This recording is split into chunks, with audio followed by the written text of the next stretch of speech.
Assalamu alaikum урматтуу көрөрмандар, амансыздарбы?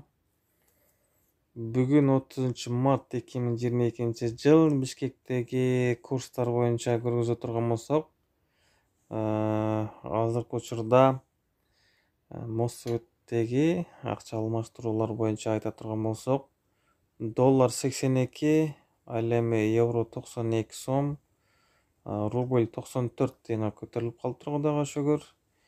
Тенге 0,13, ал эми юань 11 сом 80 тыйын.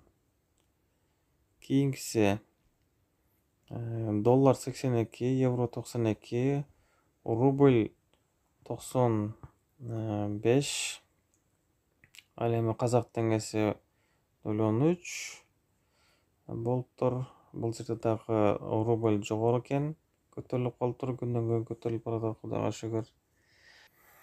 Bundan keyingi обмен валюта көрө турган болсок, доллар 82 сом 50 тыйын, евро 92 сом 50 тыйын, ал эми рубль 1000 рубль 952 сом, тенге 0,12 сом 99 тыйын.